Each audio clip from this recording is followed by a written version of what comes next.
What is up, everybody? Today we're going to talk about how to get your infrared sauna hot as hell.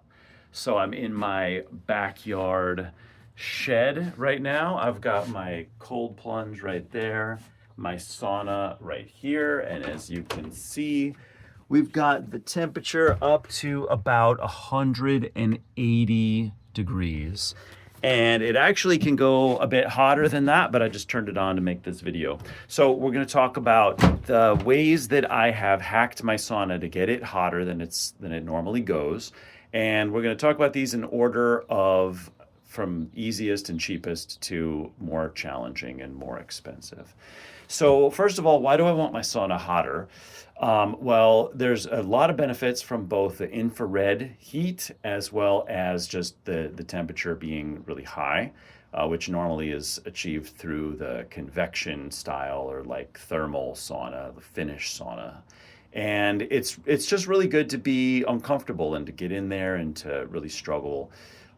There's heat shock proteins and there's other benefits as well. So I like to get my sauna as hot as possible. The days of sitting in there for 45 or 60 minutes to get a sweat and those are over. So I get my stuff done in 25 to 30 minutes usually. Then I hop in my cold plunge and then I'm ready for the day. So first thing that we want to do is go up to the top of the sauna here. And we've got some rock wool insulation.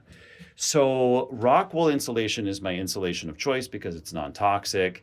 And so I originally had my sauna in my office. And so I didn't want the insulation to go up over the top so that this top piece would be nice and flat. Back here, I don't care.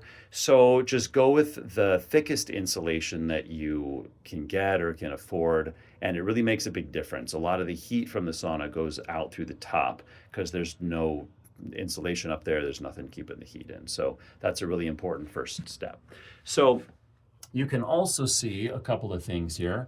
One is that I've got my thermometer is out of the sauna. So normally that's sticking in this hole right here, and it's measuring the temperature of the room. So my sauna and most infrared saunas go up to about 150, 151 degrees. And at that point, they will shut off. So we don't want that to happen. We want that heat to continue pumping into the sauna. So I have the thermometer in a cooler place. So while the sauna is 180 degrees or whatever it is, you can see that my sauna internal temperature is just registering at about 90, something like that. So that's an important step. I also have my control box up on top of the sauna.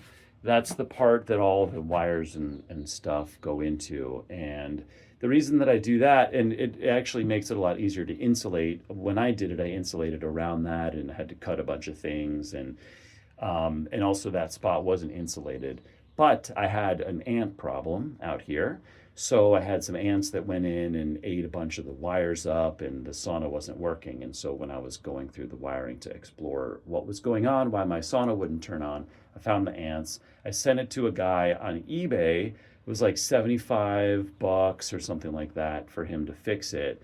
And he did. Now the sauna's working great, but so I have it up on top so the ants have a little bit less of a friendly place for them to hang out and to get that warmth and eat up the wires. So if there's any possibility that there's ants in your place or your sauna is outside in a shed like this, definitely put your control box up on top. And even if you don't, if you're going to insulate on top. So that's number one. And number two, the insulation and the thermometer. So my next thing that I'm going to tell you about is we are going to put a seal around the wall or the door here. And so I'll put a link to the seal on Amazon that I got. I tried a few. This one works really great. I put it down at the bottom as well, but it kept pulling off because of the door opening and closing. So what I have here is I put a 4x4 and then just a rolled up towel to keep the the heat in. But I mean, as you can tell, at 180 degrees, I really have no problem keeping the heat in and making it as hot as possible. But you can kind of feel the cold air coming in from around the door. So that's something that you want to fix.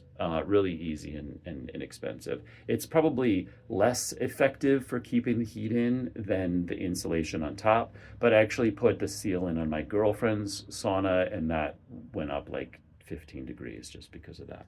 So the last thing that I will point out is I've got my auxiliary sauna heaters here.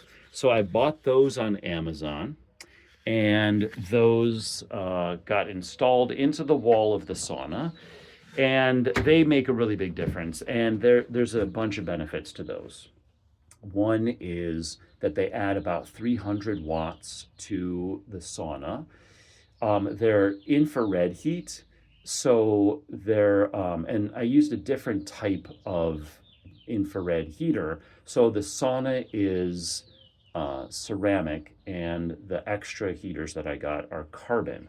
And one of the reasons is because they're cheaper and they put out a lot of heat, but it's also a different kind of heat. And I think there's a benefit, like different spectrum, like next to my bed, I've got a near infrared and red light panel. So that's a certain wavelength, whereas my sauna has far infrared.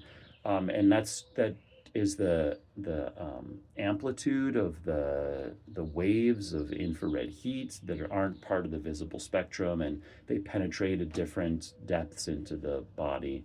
So I think just having lots of different heat sources is good. And so they also are on a separate circuit.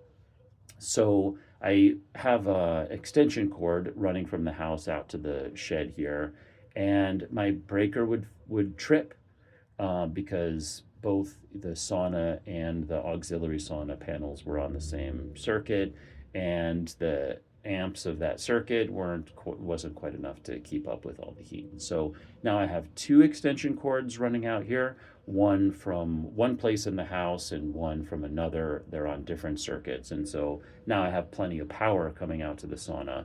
So you can kind of do the same thing if you're adding a secondary heat source. Is you can put it on an extension cord and put it coming from a different outlet that's on a different circuit in your house, so that you don't have problems with the circuit breaker flipping, if that's a concern.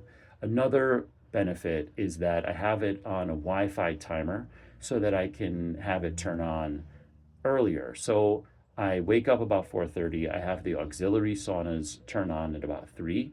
So it's already like 130, 140 degrees when I come out here at 4:30 to turn the sauna on. So I've tried other ways to get the sauna to turn on remotely, like a Bluetooth button pusher. You probably know there's no way to do it just like by plugging it in or by using something on your outlet. So that doesn't work. So the Bluetooth ones, they worked okay. I think they kind of fell off. I had to put some holes in my sauna, which I didn't like. But they're also like 30 or 40 bucks each, and you have to get 2 of them. So that was a little bit more than I wanted to spend. So I sent them back. So now I just come out here and turn it on. And then I wait about a half an hour, and then my sauna is ready to go. So that is what I do. So so I have at my girlfriend's house, she has another sauna that's a lot like this one. I've got a space heater on an extension cord, which really works just as well. It doesn't put out quite as much heat, and I feel like it's got a fan, so I feel like it might be a little bit more dangerous, a little bit more of a fire hazard. So I like these auxiliary sauna heaters that are just, really integrated into the sauna. I installed them into the wall, and they work really well. So that's probably the biggest thing that's going to add some more heat to the sauna. But again, it's also the most work and the most expensive. So yeah, so I just went in my sauna. I was in there for 25, 30 minutes at 170 degrees. Then I jumped in my cold plunge here, which was at 35 degrees. I did my breathing practice, and now I feel amazing. Did a bunch of push-ups. I'm ready for my day. Feel incredible, and I want the same for you. So do what you got to do to get your sauna just as hot as you like it. And let me know in the comments if you have any questions. I'll be happy to answer any technical stuff about getting your sauna as hot as mine. So good luck.